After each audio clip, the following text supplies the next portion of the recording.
Shalom Bapak Ibu, kita akan mulai ibadah kita. Saya minta Bapak Ibu untuk bangkit berdiri. Mari kita satu dalam doa. Bapak, selamat pagi. Allah Kudus, thank you Tuhan untuk setiap kami Tuhan. Kami boleh berkumpul di sini Tuhan. Terima kasih untuk kesehatan Tuhan yang Kau berikan Tuhan. Terima kasih untuk pekerjaan Tuhan. Terima kasih untuk keluarga kami Tuhan. Terima kasih untuk anak-anak kami Tuhan. Terima kasih Tuhan Engkau boleh merawat kami Tuhan sepanjang minggu ini Bapak. Terima kasih banyak Tuhan Yesus, berkati kami. Kami ingin mulai ibadah ini Tuhan.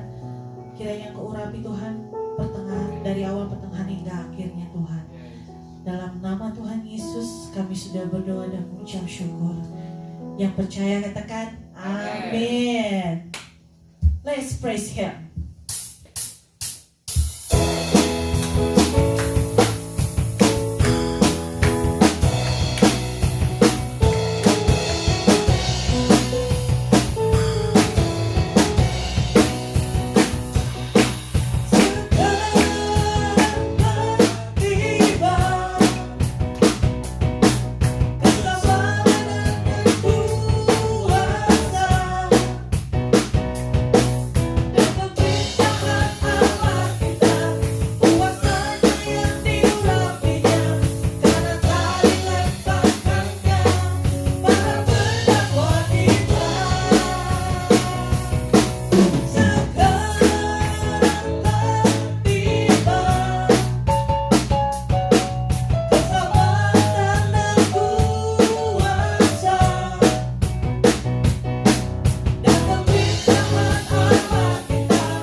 Iblis dikalahkan ya Bapak, karena Engkau telah menebus kami Tuhan di atas kayu salib Tuhan. Yes Lord.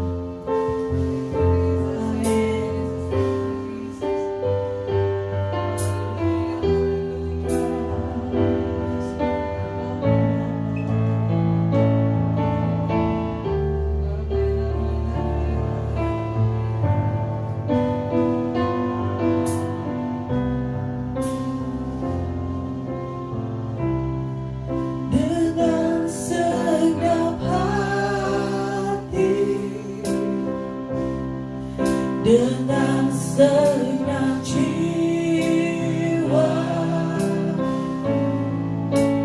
dengan kekuatanmu, ku sembah Kau Tuhan. Dalam kekudusanmu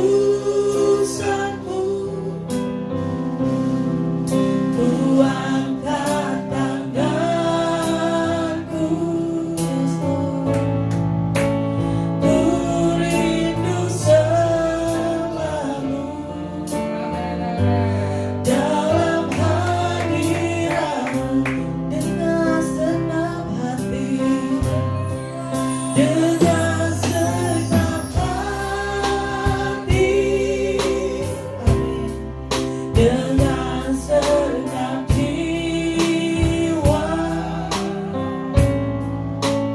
dengan kekuatanku, ku sembah Kau Tuhan. Dalam kekudusan-Mu, ku angkat tanganku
nama Yesus aku perkatakan yang mandul akan memiliki anak. Dan aku perkatakan kepadamu yang sedang mengalami kekurangan ekonomi, padamu ada penyediaan Tuhan tanpa batas di meja makanmu. Lemari makanmu selalu ada ketersediaan Tuhan di sana. Providensia ilahi sedang datang ke dalam rumah tangga, pekerjaan dan usaha bisnis. Diberkatilah segala sesuatu yang engkau sentuh dan pegang, dijadikan emas dan diberkati. Diberkatilah masa depan putra putrimu. Diberkatilah mata pencaharian papa dan mamamu.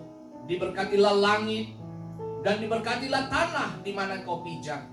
Apa saja yang dikerjakan oleh kedua tanganmu tidak mengecewakan. Diberkatilah keluar masukmu. Sebentar kami terima firman Tuhan, berbicaralah kepada kami. Urapi setiap kami. Sebab padamu ada pesan yang harus kami bawa untuk menghidupi setiap kebenaranmu di tengah-tengah dunia dalam ketidakpastian. Tapi kami punya Tuhan yang pasti. Terima kasih Roh Kudus. Berbicaralah kepada kami ya Tuhan. Berikan kami hati dan telinga seorang murid. Olehnya kami hidup dan kami memiliki iman dan berjalan di dalam iman itu. Dan kami lihat keajaiban Tuhan dari waktu ke waktu. Terima kasih Roh Kudus. Dalam nama Yesus kami berdoa dan bersyukur. Haleluya. Amin. Silakan dulu Bapak Ibu semua yang onsite maupun yang online. Baik, melanjutkan pembicaraan kita minggu lalu. Kita berbicara tentang agape rumahku. Sekarang seri yang kedua agape rumahku yang kedua. Oke. Di ayat yang ke-20 dikatakan, maka bangkitlah ia dan pergi kepada siapa? Bapaknya. Ini berbicara tentang anak yang hilang. Lukas pasal 15 ini dikatakan bahwa anak bungsu ini dia bangkit dan pergi kepada ayahnya. Ketika ia masih jauh, ayahnya telah melihatnya, lalu tergeraklah hatinya oleh belas kasihan. Ayahnya itu berlari mendapatkan dia, lalu merangkul dia dan mencium dia. Tahukah saudara bahwa untuk seorang ayah, kalau dia kehilangan seorang putra, mungkin dia tidak mengekspresikan dalam bentuk tangisan.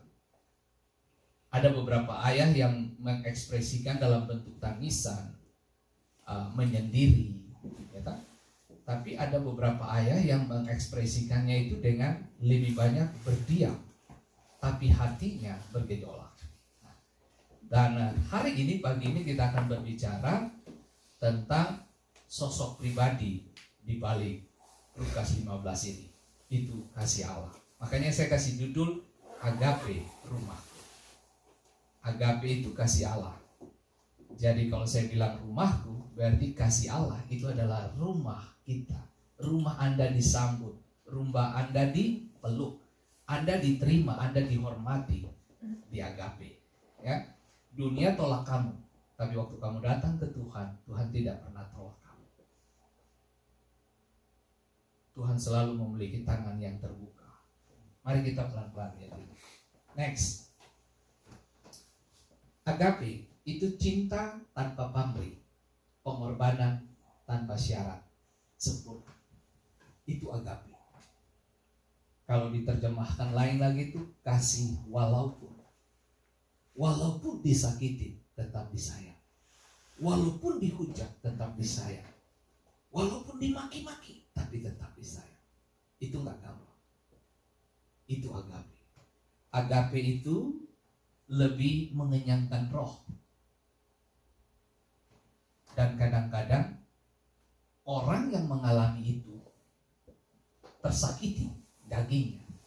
Jadi kalau Anda dimaki sama orang, Anda dibully sama orang, Anda ditolak sama orang, reaksi pertama ingin apa? Balas. Betul?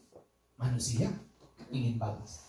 Tapi ketika saudara memilih untuk mengampuni, ketika saudara memilih dengan tangan terbuka untuk merangkul, mencium, nah nanti kita belajar konsep orang Yahudi berpikir seperti apa nih Lukas pasal 15. bagaimana kamu diterima, bagaimana kamu dipeluk, bagaimana kamu dilepaskan pengampunan, bagaimana kamu disediakan pesta. Nah, tapi itulah yang dikerjakan oleh Bapa kita yang di surga. Kembali ke tadi pernyataan saya. Kalau kamu disakiti, kamu dibully dan sebagainya, tapi kalau kamu mengampuni, berarti kamu bunuh daging, membesarkan roh Allah. Itu beda. Orang Kristen tuh harus begitu. Nah, oke, sebelum kita bahas agape panjang lebar di pasal slide berikutnya, kita lihat dulu. Ada tipe kasih di dalam konsep orang Yunani itu ada 3. Ya, selain agape, ya.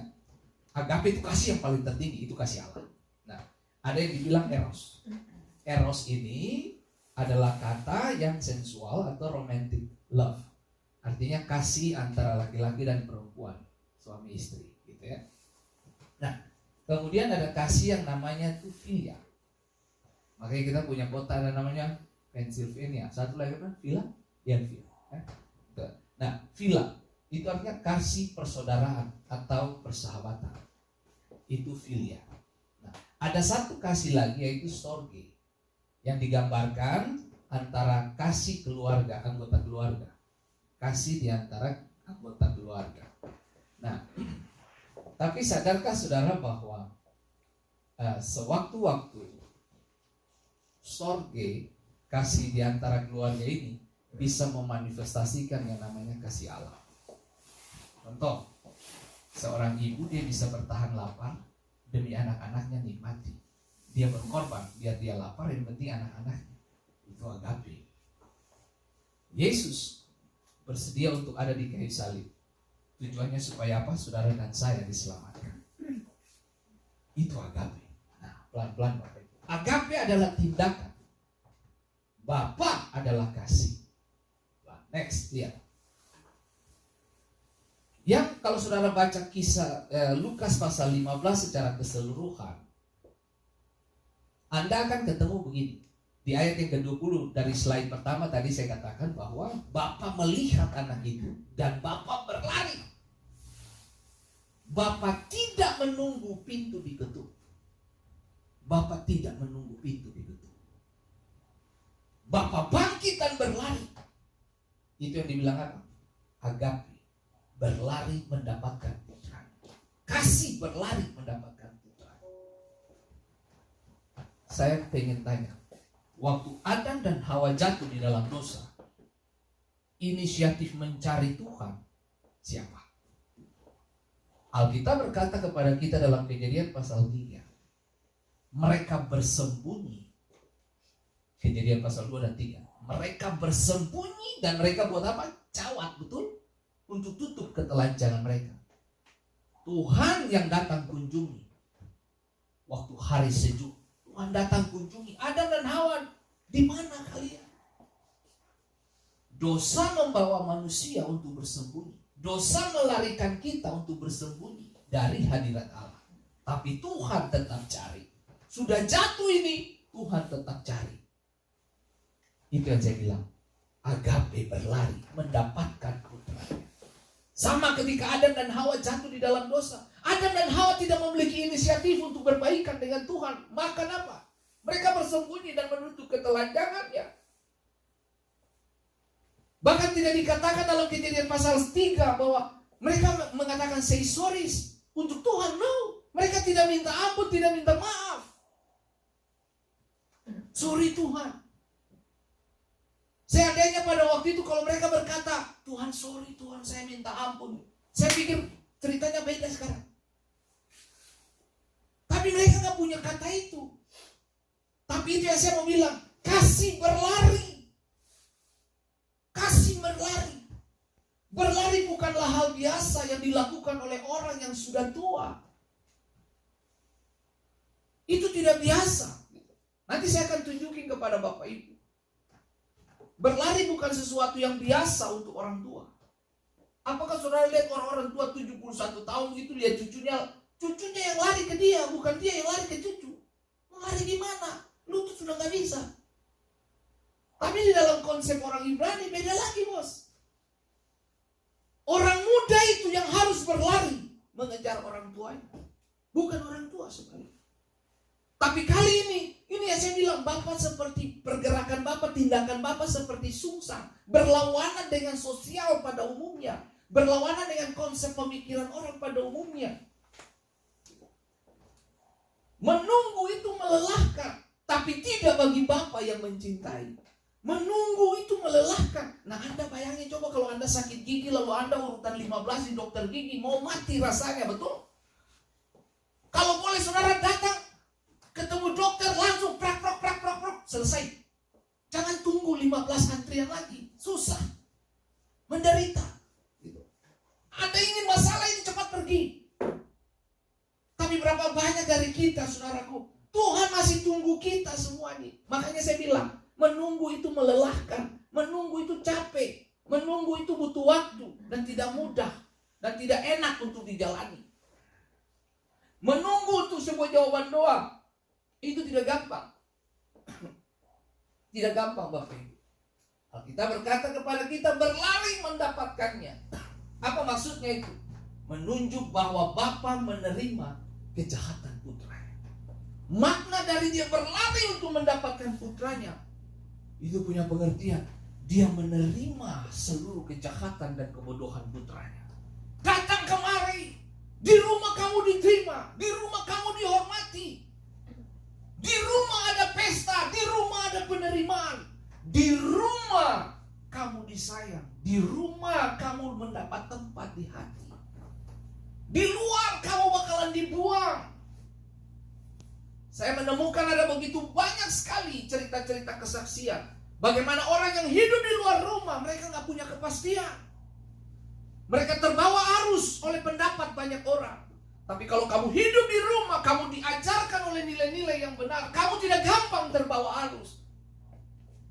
Kalau kamu hidup di dalam rumah, berlari mendapatkannya, menunjukkan bahwa Bapa menerima kejahatan putranya. Dia melupakan apa yang beberapa tahun yang lalu sudah berlalu. Dia lupa semua harta yang pernah dia berikan kepada anak bungsu. Kemudian dia jual semua hartanya lalu kemudian berfoya-foya. Dia lupa semua itu, saudara. Next, coba lihat. Bapak tidak tunggu pintu itu diketuk. Bapak berlari melewati setiap pintu penghalang itu. Berlari saja itu udah masalah buat orang Yahudi. Karena itu tidak pantas untuk laki-laki Ibrani yang sudah usul, sudah tua, berlari mendapatkan putranya. Itu nggak pantas di kalangan sosial orang-orang Ibrani pada waktu itu. Makanya Bapak ini dia tabrak semua konsep berpikir kebanyakan orang. Dia cuma digerakkan dari hati. Dengar saya kasih tahu. Pelayanan, ibadah, pekerjaan, tugas, apapun yang kamu buat, sentuh pegang, selama keluar dari ketulusan hatimu, hasilnya berbeda. Ada orang yang memiliki gaji tinggi, tapi karena desakan pekerjaan, dia tidak menikmati. Padahal tinggi nih. Dia bertahan saja di sana karena gaji tinggi. Tapi sesungguhnya kalau ditanya hatimu dengan di situ, enggak, dia enggak mau. Tapi ada orang yang gaji sederhana, tapi karena kerjakan dengan hati, dia merasa 2 M ada di situ, 2 miliar lebih di situ. Karena hati. Makanya saya bilang, segala sesuatu yang dikerjakan dari hati ketemu hati, beda. Anda mengerjakan segala sesuatu untuk keluarga, Anda tidak dibayar. Anda sapu lantai, Anda vakum, Anda cuci pakaian suamimu, Anda beresin anak-anakmu. Kamu capek nih, tidak dibayar nih, tapi kamu kerjakan itu begitu luar biasa. Kenapa? Karena kamu kerjakan dengan hati. Sesuatu yang dikerjakan dari hati tidak akan selalu menipu, tidak akan menipu. Hati ketemu hati, beda. Nah, melayani Tuhan itu begitu, Bapak Ibu. Memeluk sebuah pelanggaran etika sosial, sikap yang tidak terhormat bagi orang yang sudah tua. Bayangin coba.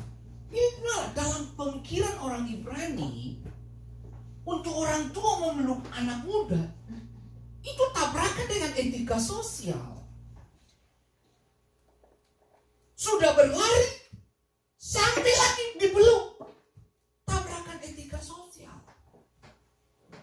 Saya kasih contoh. Kejadian 45 ayat 15 dikatakan, Yusuf mencium semua saudara-saudaranya itu dengan mesra, dan ia Yusuf menangis sambil memeluk mereka. Sesudah itu barulah saudara-saudaranya bercakap-cakap dengan dia. Saudara dengar, Yusuf itu anak bungsu, nomor 2 bungsu setelah Yusuf baru Benyamin yang bungsu. Yusuf itu nomor 11, gitu, sebut saja begitu. Kalau dari urutan laki-laki. Nah, Kejadian 46 ayat 29, dipeluknya leher ayahnya dan lama menangis pada bahunya. Putranya yang peluk. Ini kebalikan Lukas 15. Ini bapak yang datang peluk, bukan putranya. Makanya dari sisi etika sosial itu langgar itu. Itu Bapak Lukas pasal 15 itu seperti dia melewati semua yang namanya etika sosial pada waktu itu. Karena kalau kita belajar dari Kejadian pasal 45 dan 6, itu Yusuf yang berikhtiar. Dari anak muda yang harus datang. Tapi ini Bapak membungkuk, Bapak berlari dan memeluk Bapak Ibu. Lukas pasal 15. Ini luar biasa, saudaraku. Coba saudara, ia Yusuf menangis sambil memeluk mereka. Nah, dengan baik, memeluk itu tanda apa? Tanda penerimaan. Coba lihat, sesudah itu barulah saudara-saudaranya bercakap-cakap dengan dia. Tidak ada percakapan tanpa penerimaan. Penerimaan lebih dulu, baru ada percakapan. Tidak ada pembicaraan tanpa penerimaan. Penerimaan dulu, baru ada percakapan. Saudara, hatimu cun dulu, cun. Hatimu connect dulu, baru pembicaraan lanjutan. Betul? Apakah Anda jatuh cinta tiba-tiba dapat lihat gitu, tembok lalu I love you? Nggak ada. Harus ada cun di dalam dulu. Gitu, kalau lihat itu nona, boleh juga tuh nona. Ada di dalam dulu. Kalau di dalam sudah connect, substitusi nona juga ada connect itu, baru ada perkataan I love you-nya terakhir. Betul? Atau ada sini yang jatuh cinta tanpa mengatakan perkataan. Datang-datang langsung pegang tangan. Kok nanti tanganmu bisa dipukul sama dia. Iya. Nah, harus ada cun dulu. Nah, di dalam konteks ini, saudara, Yusuf menangis sambil memeluk mereka. Sesudah itu, barulah saudara-saudaranya bercakap-cakap dengan dia. Karena saudara-saudaranya pun punya unsur ketakutan. Karena mereka, nanti saya bahas bos saudara. Yusuf memeluk, sesudah dipeluk, sesudah penerimaan itu terjadi, baru saudara-saudara bercakap-cakap. Saudara, sekali lagi, agape bukan cuma menutup, dia hapus semua pelanggaran masa lalu. Dia hapus semua atribut-atribut dosa yang pernah kau lakukan, kesalahan karakter, semua yang dulu-dulu dia hapus semuanya. Itu agape. Next, coba lihat. Lalu apa lagi? Bapak mencium, itu tanda apa? Pengampunan. Beda dengan ciuman Yudas. Yudas mencium berdasarkan pengkhianatan. Nah, tujuan Yudas mencium untuk menunjukkan siapa pelakunya yang harus ditangkap. Di Taman Getsemani itu. Yudas menyerahkan aku dengan sebuah ciuman. Tetapi Allah Bapa menerima anak yang hilang ini dengan sebuah ciuman. Pengampunan. Diterima. Bapa menghapus seluruh daftar dosa. Kalau Bapak Ibu baca Lukas pasal 15. Alkitab menjelaskan kepada kita dalam Lukas pasal 15. Dia mendapatkan harta dari ayahnya. Dia tidak menikmati itu. Tapi dia jual, kemudian dia menikmati di luar rumah. Dengan baik saya mau kasih tahu saudara. Segala sesuatu yang terjadi di luar rumah, semuanya pasti merusak karakter saudara. Makanya kita bilang begini, bertemanlah, artinya gini, pergaulan yang buruk merusak kebiasaanmu yang baik. Kebiasaanmu yang terbangun di rumah baik, tapi karena pergaulanmu buruk di luar, kamu lupa ajaran orang tuamu. Kita hidup di negara Amerika yang serba bebas. Ini sudah mau summer ini, saudara. Nanti saudara akan lihat banyak orang berpakaian tidak jelas. Mau atas terbuka, di bawah terbuka, anytime saudara bisa main. Itulah kondisinya. Nah, kembali ke sini. Bapa menghapus seluruh daftar dosa yang dilakukan oleh anak bungsu. Nah, kemudian Bapa menyambut putranya kembali dari kandang babi. Bukan sebagai budak, bukan pula sebagai hamba sewaan, melainkan sebagai seorang putra. Jadi Bapak sudah gak mungkin masa lalu putranya. Bapak gak tanya, hah? Mana harta Papa? Hah? Mana? Kalau dia tuh papa-papa, sebut saja papa-papa. Papa-papa orang-orang yang di sono itu, jangan sebutkan suku lagi, nanti kita Nah, coba saudara, kalau Bapak itu dia nakal ya, mana harta yang Bapak kasih ya? Kamu nih, coba lihat. Nah, tapi Bapak yang ajaibnya kalau saudara baca Lukas pasal 15, pada ayat keberapa itu kalau saudara nanti baca Lukas 15, dibilang begini, Papa, saya sudah berdosa, saya tidak layak disebut anak Bapak, bla bla bla. Bapaknya langsung cut. Ayat berikutnya langsung masuk, bapaknya bilang, panggil semua hamba-hambanya, yang kerja dengan ayah ini, ambil semua barang-barang yang terbaik itu, ambil jubah, sepatu, cincin, berikan kepada orang ini. Itu lembu tambun, lembu yang gemuk, subur, sehat, potong, kita bikin pesta. Itu yang dibuat. Itulah yang sebabnya saya bilang, Bapa menghapus seluruh daftar dosa. Dan bahkan Bapa tidak memberi telinga, bahkan hatinya untuk meresponi apa yang dikatakan oleh anaknya, bahwa aku tidak layak disebut anak Bapa. Bapa lupa itu. Bapa gak gubris dengan itu. Dia terima kamu bukan sebagai budak atau sebagai hamba sewaan, tapi sebagai seorang putra. Nah, hari ini pesan ini sampai kepada semua kita. Agape itu rumah kita. Tuhan itu rumah kita. Kasih itu rumah kita. Ini bukan berapa banyak yang kita berikan, no. Tapi berapa banyak cinta yang kita masukkan ke dalam sebuah pemberian. Bisa dimengerti kalimat ini, Bapak Ibu. Banyak orang memberi, tapi tidak ada unsur cinta di dalam. Tahu gak saudara? Maaf ya, Anda datang ke pelacur, Anda beri dia duit. Tapi dalam pemberianmu itu apa menjadi dasar pemberian saudara? Nafsu. Bisa dimengerti. Maaf, kamu beli tubuhnya gitu. Tapi coba lihat, ini bukan berapa banyak yang kita berikan, tapi berapa banyak cinta yang kita masukkan ke dalam sebuah pemberian itu. Makanya saya mau kasih tahu, saya mau mengajarkan jemaat Tuhan. Jangan memberi dari penghasilan kamu yang gak jelas. Hasil apa tuh? Korupsi. Jangan, hasil judi, jangan kasih masuk gitu. Berilah dari apa? Keringat kamu, kerja kamu, hasil lelah kamu, kerja kamu itu loh, kamu kasih. Itu lain, hasilnya beda, saudara. Si Bapak jahat sejahat-jahat apapun, kecuali Bapak ini Bapak sableng ya. Memang gilanya tuh sudah di atas level gila, bukan depresi lagi, tapi stres sudah level tinggi. Apa tuh? Depresi punya kakak yang sulung begitu ya. Udah tahu itu uang judi, tapi masih kasih makan, beli susu buat anak-anak. Bisa dimengerti? Kasih makan anak-anakmu dari jerih lelahmu, itu hasilnya beda.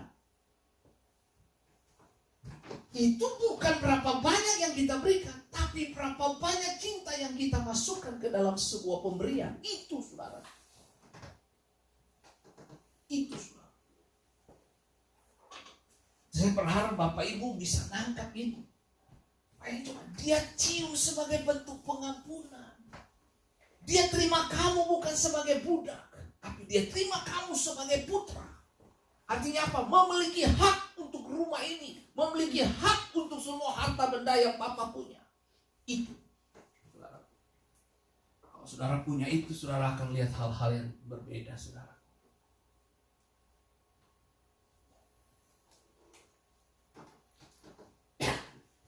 Coba lihat. Ini bukan berapa banyak yang kita berikan, tapi berapa banyak cinta yang kita masukkan ke dalam sebuah pemberian kita.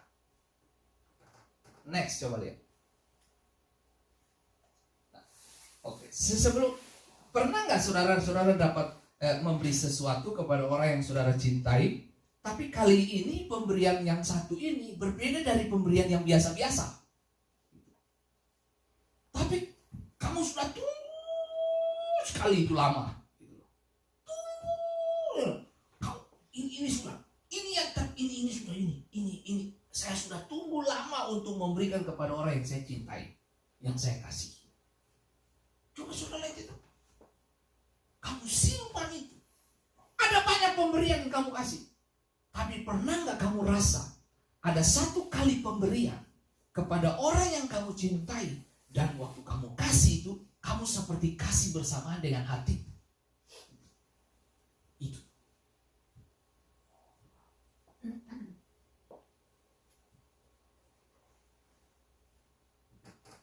Jubah yang terbaik,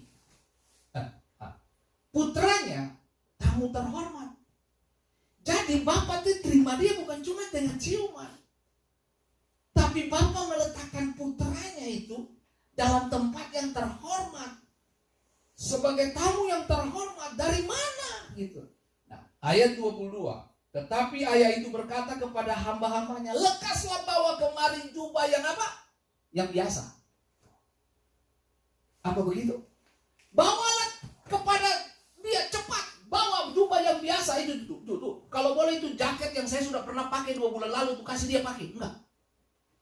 Bapak yang bilang, bawa apa tuh? Lekaslah bawa kemari jubah yang apa? Terbaik. Saudara lihat baik-baik. Yohanes pasal 2, Yesus melakukan mujizat di perkawinan di Kana. Air menjadi anggur. Pemimpin pesta berkata, kenapa orang simpan anggur yang terbaik sampai hari ini? Itu siapa yang buat? Yesus yang buat. Yesus tidak punya yang baik, bos. Dia punya yang terbaik untuk Anda. Berapa sering kita berdoa tapi Tuhan belum jawab, lalu kita berkata Tuhan jahat. No. Kalau Tuhan tunggu jawabannya, Tuhan tunggu memberi jawaban kepada Anda bukan karena dia tidak baik.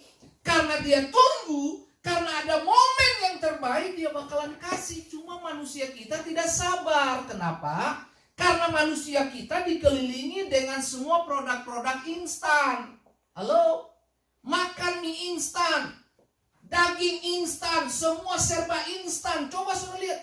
Di Singapura sudah dikembangkan untuk diambil sel tertentu dari ayam dan sapi untuk dikembangkan menjadi daging. Coba lebih baik.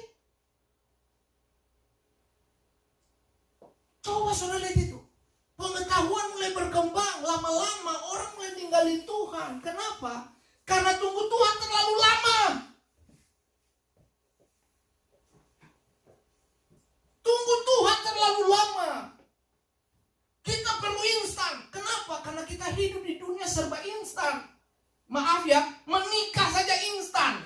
No.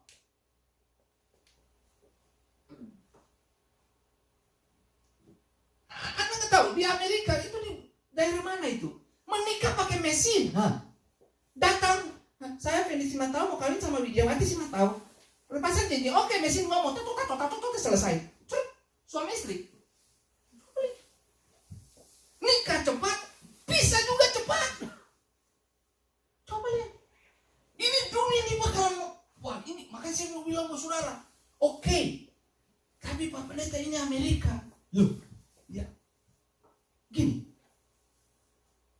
Amerika nggak bisa rubah firman, bos. Amerika itu hidup di bawah kebenaran. Ini negara dibangun di atas konsepnya Alkitab. Bible yang dibangun. Sekarang ini mulai ditiadakan, saudara. Anda lihat aja pernikahan-pernikahan sejenis mulai menjamur di mana-mana. Amerika ketuk palu dan melegalkan, nah negara-negara yang lain semua pada ikut-ikutan. Amerika ini barometer. Nah bayangin coba kalau kita nggak benar di bangsa ini, wah selesai saudara-saudara. Beberapa bulan yang lalu, 1-2 bulan yang lalu, di Massachusetts itu pernikahan sekarang lagi tren juga itu. Coba lihat, si laki-laki bisa dengan 2 perempuan, tidur seranjang lagi. Saya pernah bilang buat saudara data itu. Coba saudara lihat. Nah ini yang bakalan terjadi. Saudara lihat, nanti bakalan hancur dunia ini. Nanti akan Tuhan saring satu persatu, mana yang serius, mana yang gak serius, akan dilempar semua. Tuhan akan kasih bersih semua. Ingat baik, saya kasih tahu, kasih, Tuhan tuh punya ini, kasih dan adil. Kasih menuntut yang berdosa diampuni, tapi adil, keadilan butuh kedisiplinan.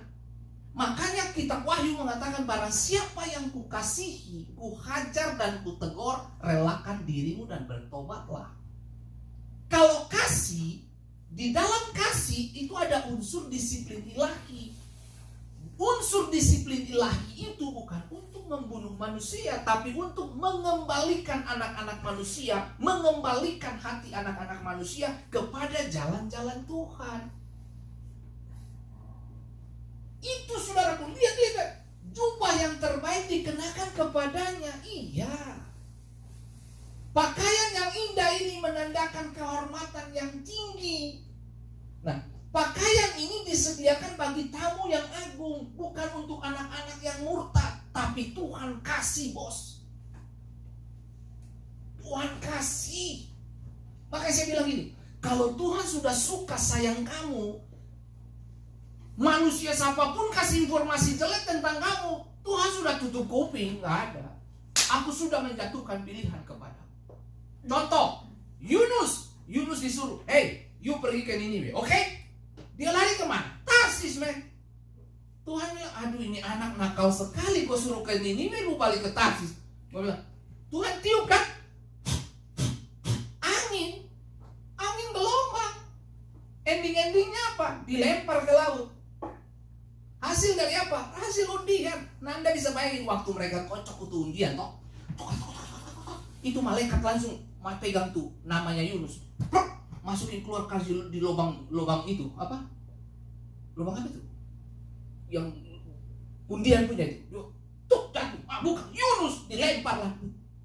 Ikan datang, telan kan? Kemudian dimuntahkan ke pinggir laut di pantai. Lalu kemudian dikembalikan Niniwe. Niniwe bertobat semua. Itu yang saya bilang. Kalau Tuhan itu nakal, dia bunuh Yunus. Dia lain ya, anak ini nakal sekali. Selesai. Tapi enggak. Kamu enggak dengar hari ini. Tuhan bikin cara sampai kamu bisa kembali ke Niniwe. Hari ini kamu enggak tahu, enggak apa-apa. Tuhan enggak terganggu, enggak apa-apa. Kamu masih kuat, enggak apa-apa. Ayo bikin. Apalagi kamu mau bikin? Bikin. Enggak apa-apa. Tapi dalam perjalanan ketidaktaatan itu Tuhan pakai sumber, pakai angin lah, pakai undian lah, pakai ikan lah, dimuntahkan lah. Wah, itu gak gampang, bos. Makanya saya bilang, ketidaktaatan Anda itu menghasilkan malapetaka untuk orang lain dan merugikan orang lain dan juga diri Anda. Kalau saudara baca kitab Yunus lari dari panggilan Tuhan, Yunus lari dari hadapan Tuhan, dia menjauh ke mana? Ke arah Tarsis sana. Soalnya dia menjauh itu. Dia menjauh dengan tujuan apa? Supaya dia mau menghindar dari panggilan Tuhan. Karena dia gak suka orang Niniwe. Dia bilang Niniwe itu orang berdosa, Tuhan bumi hanguskan saja, kenapa harus bertobat? Gak usah, bunuh aja Tuhan. Gak usah lama-lama. Tapi itu yang saya bilang, kasih. Tapi karena ketidaktaatan Yunus, saudara tahu, dia satu kapal dengan orang-orang. Kalau saudara baca kitab Yunus, itu orang-orang itu sudah punya barang-barang di kapal, dibuang semua ke laut. Bahasa mereka, dewa marah. Jadi mereka buang barang-barang dengan alasan mendamaikan mereka dengan para dewa. Dewa marah, kita perlu bujuk dewa dengan barang-barang ini. Ternyata bukan barangnya. Yusufnya ada di situ, biang keroknya ada di situ. Begitu Yusuf dibuang, Alkitab bilang begini, air tenang. Yunus maksudnya. Yunus dibuang masuk ke air tenang. Coba saudara pikir. Yunus sudah dibuang. Dengar baik? Yunus kalau tidak taat, kalau Tuhan marah Yunus, tadi Yunus ditelan pakai apa? Ikan toh? Lewat mana? Mulut ikan toh? Coba kalau Yunus Tuhan marah. Tuhan bilang kalau jenis ini nih kasih keluar dia lewat belakang. Nah kalau Yunus, ikan kalau makan orang keluar dibuang dari belakang, itu keluar jadi apa tuh? Udah nggak berbentuk, betul? Halo? Jadi kalau saudara hidup tidak taat dengan Tuhan, Tuhan telani. Tuhan bilang ini anak ini nakal ini kasih lewat belakang saja. Ya sudah kalau lewat belakangnya jadi bubur, no? Halo? Cuma karena Tuhan ini sayang, Tuhan suruh ikan, kopi muntah dia di pulau sana. Loh, pas, muntahnya pas di Niniwe. Baru Alkitab bilang ini, di apa? Niniwe dikotbahkan. Semua Niniwe berpuasa sampai binatang-binatang berpuasa dan mereka semuanya bertobat kembali ke Tuhan. Tuhan kalau sudah pilih seseorang, dia nggak butuh kurikulum vitae dari orang lain. Dia nggak bilang, coba menurut Loren, ini Pak Jonathan bagaimana? Dia nggak butuh begitu. Pak Jonathan, menurut Pak Jonathan ini Pak Michael bagaimana? Nggak ada. Dia nggak butuh pertimbangan manusia. Kalau hatinya sudah jatuh cinta, apa saja diterjang bos, ya. Pakaian ini disediakan bagi tamu yang agung, bukan untuk anak-anak yang muda. Next, putranya tamu terhormat. Lihat, saya kasih contoh tentang jubah.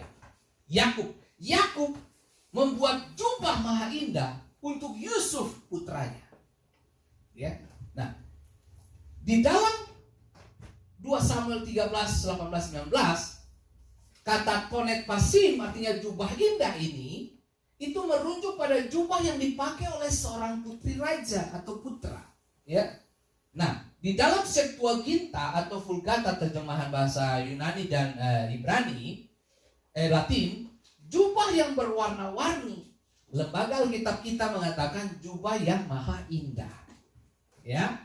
Nah, jubah Yusuf sama dengan perhatian yang lebih khusus dari Yakub dan menjadi tanda pengenal manakala Yusuf telah tiada. Dengar saya kasih tahu. Ini ceritanya begini. Yakub memiliki 12 putra. Satu perempuan namanya Dina. Oke? Nah, Yusuf dikasih jubah maha indah dari ayahnya Yakub. Yakub lebih memiliki perhatian khusus kepada Yusuf. Kenapa Yusuf? Karena Yusuf lahir dari wanita yang dia cintai. Siapa namanya? Rahel. Rahel memiliki 2 putra, Yusuf dan Benjamin. Nah, Yusuf yang pertama dari sisi Rahel, kemudian Benjamin yang kedua. Yakub punya 12 anak laki-laki. 1 Dina toh. Nah, bagi Yusuf, dia menjadi perhatian khusus dari ayahnya. Dan Yakub memberikan jubah terbaik. Kecemburuan, iri hati dari saudara-saudaranya. Kesimpulan akhirnya, mereka dapat kesempatan untuk menghabisi Yusuf. Akhirnya, muncul ide, kita jual saja nih laki-laki. Nah, mereka berikhtiar untuk menjual dia kepada saudagar-saudagar Ismail yang hendak menuju ke Mesir. Lalu dijuallah si Yusuf. Nah, waktu berjalan musim berlalu, bla bla bla bla bla, kelaparan muncul di tanah Kanaan.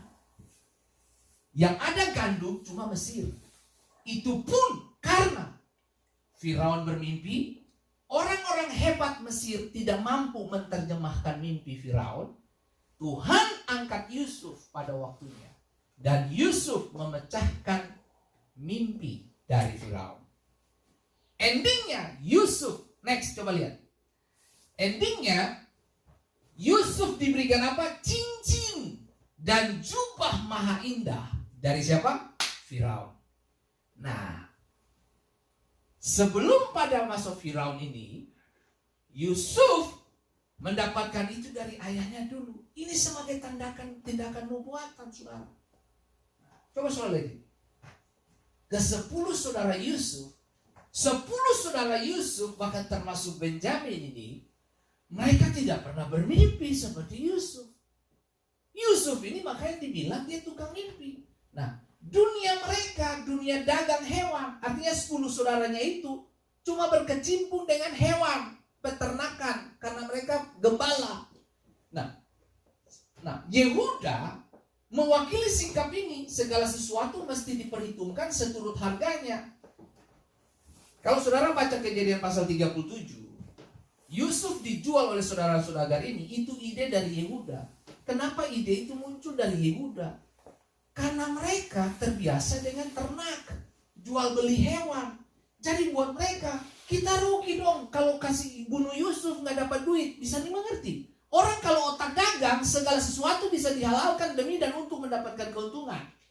Nah ini Yehuda nih model kayak begini nih. Nah, Yehuda bilang jangan. Kalau saudara baca cerita ini, nah, akhirnya apa? Mereka batal membunuh Yusuf. Akhirnya mereka jual dia 20 shikal perak. Tidak mengherankan bahwa orang-orang bisnis mengejek si pemimpin siapa? Yusuf. Lihat. Ini Tuhan bermain dalam lintasan sejarah. Si pemimpin, maksudnya si pemimpin, bukan pemimpin. Si pemimpin dibuang dalam bentuk apa? Dijual. Saya mau kasih tahu saudara, kalau ada orang yang gak suka sama kamu, dia jual kau punya nama, gak apa-apa. One day orang itu akan datang minta makan dari kamu. Anda percaya atau tidak, itu telah terbukti. Seorang visioner tidak punya tempat dalam alam yang ditercipta oleh proses tawar-menawar antar penjual dan pembeli. Tuhan ada di balik layar. Semua yang terjadi untuk Yusuf, Tuhan bermain di belakang layar. Orang mereka-reka yang jahat terhadap dirimu, biarin. Selama Tuhan ada dengan kamu, itu cukup untuk menjelaskan siapa Anda di hadapan mereka. Nah, coba Tuhan ada di balik layar. Tuhan bermain di semua proses area hidupmu. Jangan pernah kecut dan tawar hati soal masa depan. Dia pegang kendali. Nah, dunia mengkomersialisasikan seluruh kehidupan. Dunia komersial semua nih. Dunia berdagang semua. You mau melayani, you harus dibayar berapa? Semua sudah dikomersialkan. Nah, di Amerika di sini, kamu ride saja harus bayar. Padahal itu teman dekat itu. Tapi kamu harus bayar. Semua dihitung pakai duit, betul? Halo? Tapi kita lupa bahwa apa yang namanya hubungan, relationship, persahabatan, itu jauh daripada uang, saya kasih tahu. Ironisnya justru mereka ini yang kena kelaparan, terpaksa merantau mencari nafkah di Mesir. Siapa? 11 saudaranya ini. Semuanya cari makanan di mana? Di Mesir.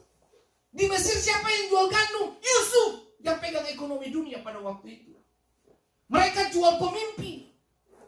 Tapi mereka lupa bahwa yang mereka jual itu pemegang gandum masa depan. Pemegang beras ekonomi dunia. Saya sudah bilang buat saudara berulang-ulang, saya kasih tahu. Jangan pernah kecut dan tawar hati. Orang mau gosipin kamu ke, orang mau jelekin kamu ke, orang mau jual namamu ke. Jangan pusing dengan itu. One day mereka akan datang. Boleh dong, kamu tolong saya. Dulu kamu jual saya. Oh, nggak usah bilang gitu. Nggak usah singgung, tenang aja. Saya mau kasih tahu saudara, orang yang berjalan dengan Tuhan, orang yang punya visioner melihat masa depan, mereka tidak terganggu dengan ocehan-ocehan orang kiri kanan. Kenapa? Karena dia pakai kacamata kuda. Tahu kacamata kuda? Fokus. Dia nggak pusing. Nggak. Kuda tuh terganggu kalau nggak pakai kacamata. Kuda itu punya reaksi pertama kalau dia terganggu apa? Dia lempar penunggangnya. Dilempar. Makanya dia pakai kacamata supaya dia nggak terganggu. Itu yang saya mau kasih tahu ke saudara. Hal yang paling indah dalam perjalanan hidup adalah kamu terus hisap, hirup, masuk, selami. Bernafaslah dalam anugerah. Jangan lihat kiri kanan saudara. Kalau kamu fokus kepada manusia, percayalah sampai ayam tumbuh gigi kita nggak dapat apa-apa. Tapi fokuslah kepada agenda dan visinya Tuhan. Gitu. Coba next ya. Jubah sama dengan penerimaan dan pengampunan dari Bapa. Zakaria 3 ayat 4. Yang memberikan perintah kepada orang-orang yang melayaninya. Tanggalkanlah pakaian yang kotor itu daripadanya. Dan kepada Yosua ia berkata, lihat dengan ini aku telah menjauhkan kesalahanmu daripadamu. Aku akan mengenakan kepadamu pakaian pesta. Itu apa? Anak yang hilang, dia dapatkan ini. Pelayan! Bawa jubah! Siapkan alat mandi. Parfum ya. Waduh. One day saya akan bahas tentang itu. Bagaimana Esther dikasih parfum untuk ketemu Raja Ahasiah. Itu gak gampang. Berhari-hari untuk mau ketemu Raja, persiapan bos. Karena kalau ketemu Raja Persia, Raja Media, Raja Nebukadnezar, itu bukan bau ketiak, enggak ada. Bau harum semua bos. Itu mesti berlari. Sampai gini, dikatakan begini, literatur bilang gini. Sampai Esther bernafas, bau susu. Itu kita bernafas, bau jigong. Coba lihat. Ini hebat. Alkitab berkata, Zakaria 3 ayat 4. Tanggalkanlah pakaian yang kotor daripadanya. Anak ini datang kepada Bapa. Pelayan-pelayan dipanggil. Hei. Buka bajunya. Kasih mandi. Beresin dia. Kenakan jubah yang bagus. Itu Bapa di sorga begitu. Tanggalkan apa tuh? Hidupmu yang lama. Masuk ke rumah Bapa harus dengan jubah yang baru. Kamu gak bisa bawa yang lama. Alkitab berkata, kantong yang lama kalau ditaruh anggur yang baru, robek yang lama. Gak tampung. Robek. Gak mampu. Itu yang saya mau kasih tahu kepada semua kita. Lihat. Aku akan mengenakan kepadamu pakaian pesta. Nah, begitu jubah sudah dikasih, perintah selanjutnya, pesta. Itu keren. Saya mau kasih tahu buat saudara, orang yang bertobat, Alkitab berkata gini, satu orang bertobat, satu sorga bersukacita. Saya mau kasih tahu, apa yang membuat sorga tertawa dan bernari-menari dan berpesta? Satu orang berdosa bertobat. Jadi sekarang ini saudara nggak bisa pikir begini. Saudara yang penting makan pakai cukup lah. Udah hidup yang penting saya nggak bikin susah orang. Hei, tugas misi saudara adalah Anda diutus kemana? Buatlah seseorang itu kenal Tuhan. Aku akan mengenakan kepadamu pakaian pesta. Ini Bapa kasih jubah men. Setelah itu Lukas pasal 15 kalau saudara baca.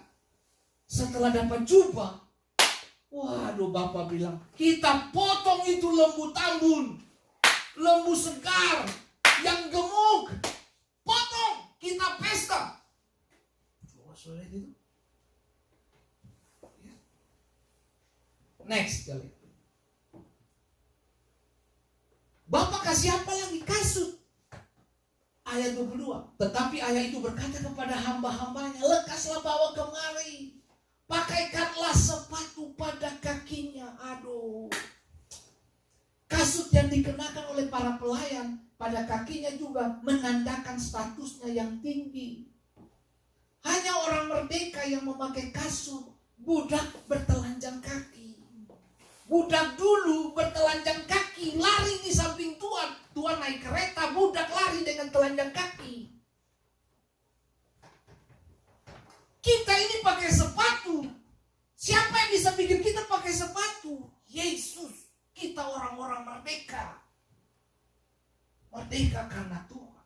Putra bungsu kembali sebagai orang merdeka. Para pelayan melayaninya. Putra. One day, orang benar akan dilayani oleh malaikat-malaikat. Di dunia ini saya melayani Anda, Anda melayani saya. Di gereja ini kita saling melayani satu dengan yang lain. One day malaikat yang akan melayani kamu. Next, coba lihat. Berikutnya apa? Bapak kasih apa? Cincin meterai. Cincin lambang apa? Kekuasaan. Ia pulang bukan sebagai seorang hukuman yang ternoda, tetapi sebagai seorang yang layak memperoleh kuasa dan kehormatan. Wow. Itu Bapak bilang, kasih jubah, jangan cuma jubah. Kasih dia otoritas kembali. Padahal ini anak kurang ajar. Ini anak yang pulang ini kurang ajar. Baru saja dikasih harta, dia jual tuh harta. Dan dia foya-foya, dan kemudian dia kembali. Tapi yang anehnya Bapak kasih kepercayaan. Aku kasih kamu kuasa kan. Itu Tuhan Yesus, bos. Lihat ini. Sesudah itu, contohnya, sesudah itu, Firaun menanggalkan cincin meterainya dari jarinya dan mengenakannya pada jari Yusuf. Dipakaikannya lah kepada Yusuf apa? Pakaian daripada kain halus. Saudara dengar baik. Setelah itu, kalau saudara baca kejadian ini, ke-41 dan kejadian 37 tadi, setelah Yusuf dimandikan, diberesin semua, dandan ala Mesir, pakai jubah, cincin, wah lama. Itu kalau Yusuf zaman sekarang, belagunya luar biasa. Yusuf sekarang kalau pakai berlian begitu, oh haleluya, haleluya, haleluya, haleluya. Menyembah Tuhan sambil angkat tangan tapi goyang-goyang jari biar orang lihat berlian. Yusuf dicabut cari dari Firaun, orang nomor 1 Mesir. Pindahkan cincinnya. You yang pegang nih ekonomi Mesir. You yang olah nih ekonomi Mesir. Mesir lapar, Mesir kenyang, ditentukan dari tanganmu. Itu Yusuf. Dia kasih semuanya, bos. Saya cuma mau mengingatkan Bapak Ibu semua. Kita semua sudah punya otoritas. Coba saudara next lihat ini. Tuhan bisa memakai siapa saja untuk membesarkan kita dan memperlancar agendanya lewat hidup kita. Tuhan bisa pakai saja. Tuhan bisa pakai Firaun, bangsa kafir. Tuhan bisa pakai orang yang dulu benci kamu. Tuhan bisa pakai orang-orang yang dulu menghujat-hujat kamu. Dia bisa pakai kamu, dia bisa pakai mereka untuk membesarkan kamu. Yohanes 1 ayat 12 berkata, tetapi semua orang yang menerima Yesus diberinya kuasa supaya menjadi anak-anak Allah, yaitu mereka yang percaya dalam namanya. Kita punya Tuhan. Ini slide terakhir. Kita punya Yesus, saudara. Bersyukur dan mengucap syukur untuk apa yang Tuhan percayakan untuk semua kita. Apa sih pergumulan kita hari ini? Tertekan kita atau apa? Apa alasan sampai saudara gak bisa menikmati ibadah? Apa alasan? Kita bersyukur gubernur kita udah bilang untuk mandat itu, mandatori terhadap untuk miskin sudah mulai dilepaskan. Karena angka COVID di New Hampshire untuk 1 minggu 0,6% udah sangat turun jauh sekali, hampir dikatakan sudah tidak ada. Tapi manusia masih takut. Kenapa? Coba selidiki hati-hati masing-masing. Coba selidiki. Karena saya belum pernah membaca berita dan data orang mati murni karena COVID. Orang mati karena COVID banyak disebabkan karena penyakit bawaan. Tapi kita takutnya luar biasa. Coba selidiki. Apa yang membuat kita takut? Apa yang menjadi pesan kamu di kuping itu menentukan percaya kamu. Waktu kamu takut, imunmu turun. Gini-gini. Faktanya COVID ada. Tapi saya pun harus katakan, kalau ini menjadi alasan untuk kita tidak serius dengan Tuhan, kita ada dalam kesalahan besar.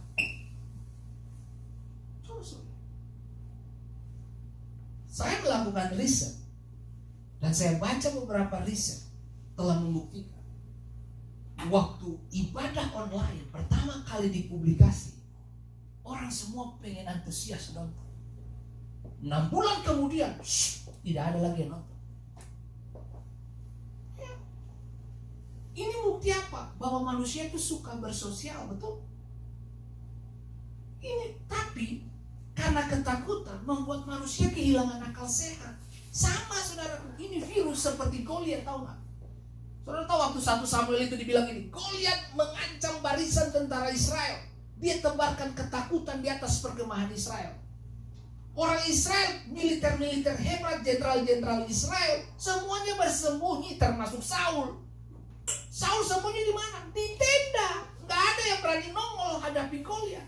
Datanglah anak kecil satu ini dari padang pengembalaan, itu pun diutus sama bapaknya. Dia usir ketakutan dari perkemahan Israel dengan apa? Menjatuhkan Goliat. Virus itu seperti begitu. Saya tuh belum baca data loh.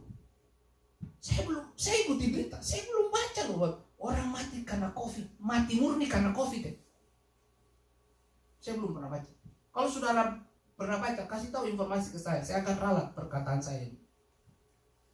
Saya tidak, orang mati itu disebabkan apa? Karena ada penyakit-penyakit bawaan seperti diabetes, asma dan sebagainya, jantung dan sebagainya. Tapi hari ini saudara, siapapun yang ada dan hadir hari ini, bahkan yang ikut ibadah online, kita punya Yesus. Kasih Allah itu cukup untuk membalut kita. Nah, kesimpulan akhir dari semua pembicaraan saya ini apa? Kalau Bapak Ibu mengerti kehendak Allah dan mengasihi Tuhan, ibadah bukan lagi menjadi beban.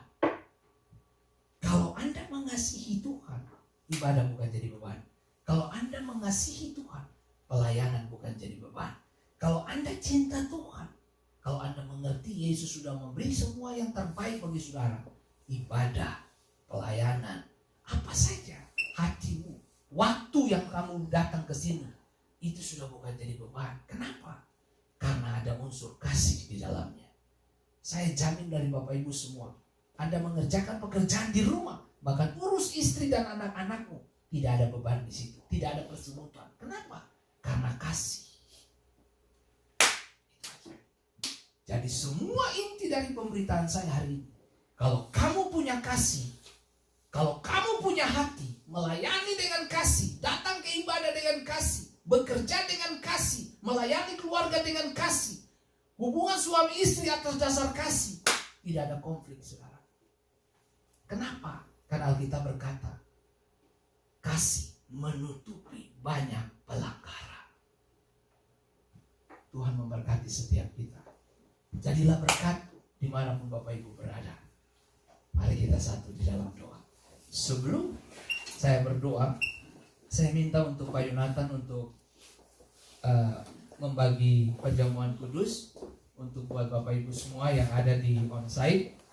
Yang online silakan bergabung dengan kita untuk perjamuan kudus. Ya, silakan Pak Yonatan.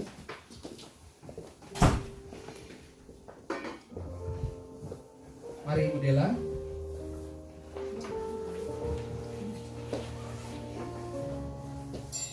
Haleluya. Mari buka hati saudara. Terimalah tubuh dan darah Kristus. Selalu memiliki prinsip hidup bahwa ketika saya terima tubuh dan darah Kristus, Anda sedang terima kasih agape itu.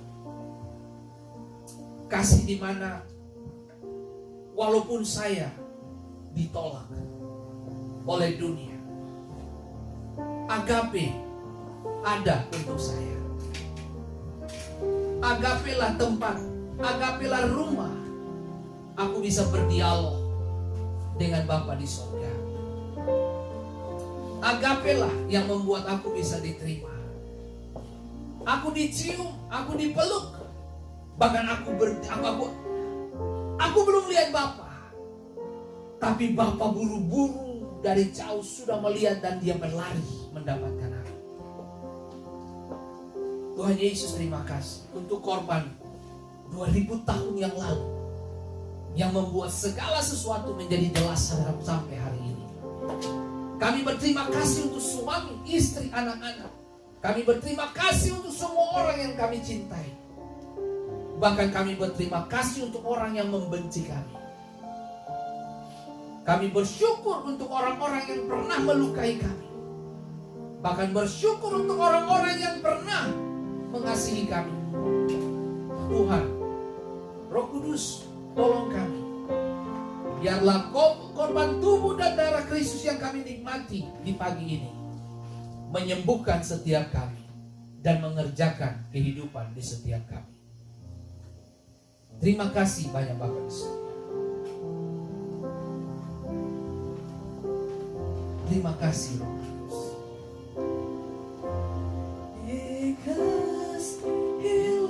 Bagi Bapak Ibu jemaat Tuhan yang onsite, silakan bangkit berdiri bersama dengan saya. Saudara, resapi lagu ini, resapi kata-kata. Saudara, tutup mata sebentar, resapi perkataan lagu-lagu ini. Oh Jesus, haleluya, haleluya.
Mari Bapak Ibu angkatlah roti di tangan kanan sebagai bentuk penghormatan akan korban Kristus bagi kita semua.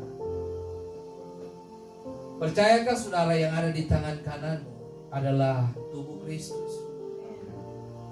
Ambil dan makanlah dengan iman.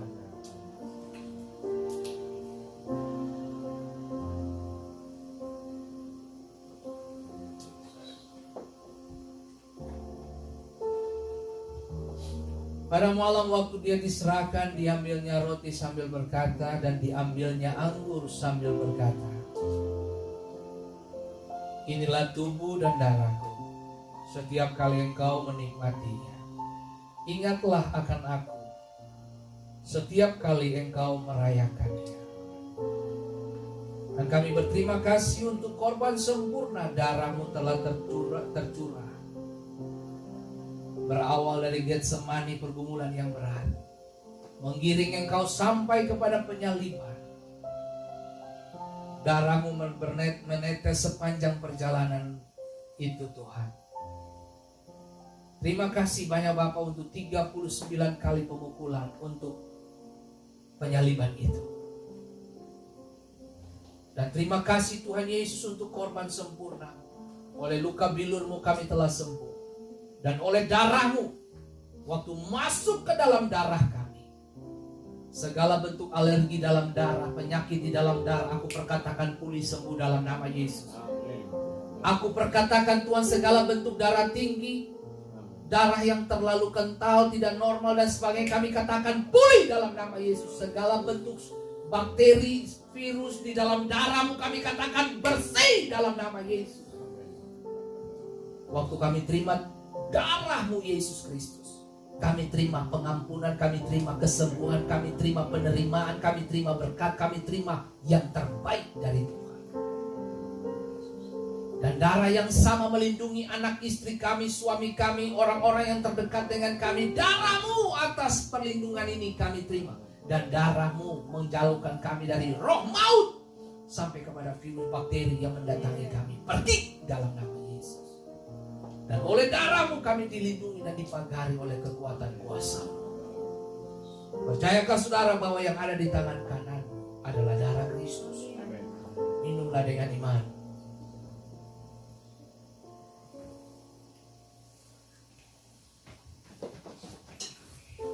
Sebab Dia hidup, ada hari esok. Sebab Dia hidup, sebab Dia hidup. Haleluya. Roda gentar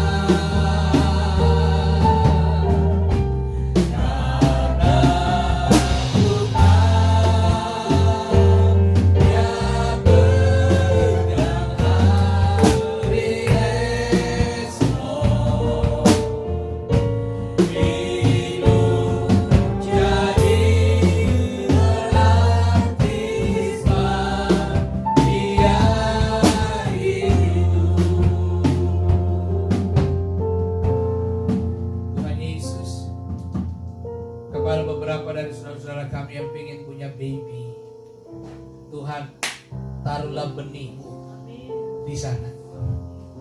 Ada laki-laki dan perempuan. Tahun depan kami akan menari, bukan cuma 2, tapi kami menari ada dengan pribadi yang baru dikirim Tuhan. Roh Kudus taruh benih-Mu di sana. Aku perkatakan hari ini beberapa dari Anda yang memiliki kanker payudara, yang sedang menyaksikan program ini dan ibadah ini dan online bahkan onsite. Kami perkatakan hari ini sembuh dalam nama Yesus. Segala bentuk alergi pada darah, kulit kami katakan sembuh dalam nama Yesus. Kami perkatakan kepada jantung menjadi normal. Struktur tulang kembali dinormalkan oleh Tuhan. Roh Kudus kami perkatakan mujizat datang dalam keluarga, rumah tangga dan pekerjaan kami. Aku perkatakan kamu yang bermasalah secara ekonomi, hubungan suami istri, kembali pulih dalam nama Yesus. Terima kasih banyak Bapak di surga. Mujizat itu ada di tempat ini. Sebentar kami akan memberi persembahan. Tuhan berkati, kuduskan pemberian kami, baik yang onsite maupun lewat Facebook. Tuhan berkati dan Tuhan urapi. Terima kasih banyak Bapak di surga. Seberapapun yang kami tabur selama itu datang dari hati dan komitmen pribadi kami dengan Tuhan, mengerjakan hal-hal yang tidak biasa dalam hidup kami. Kami mau memberi dalam sukacita Yesus. Haleluya. Amin. Silakan memberi. Tuhan Yesus memberkati Bapak Ibu.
Angkatlah kedua tangan saudara dan terimalah berkat-Nya.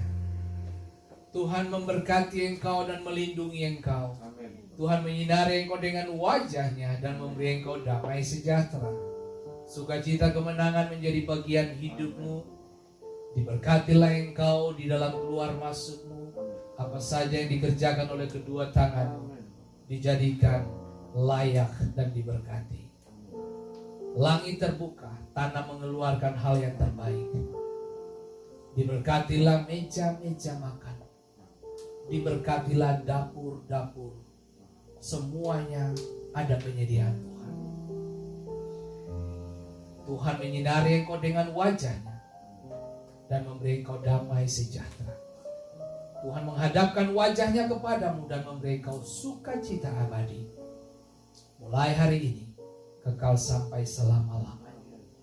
Oleh berkat kasih pengorbanan Kristus dan penerimaan Allah Bapa dalam putranya, dan oleh kasih agape itu melindungi kamu, melindungi kita semua mulai hari ini sampai selama-lamanya. Diberkatilah engkau sejak hari ini. Haleluya. Amin. Ibadah selesai. Tuhan Yesus memberkati Bapak Ibu semua. Sampai jumpa minggu depan. Tuhan memberkati kita semua. Haleluya. Ayo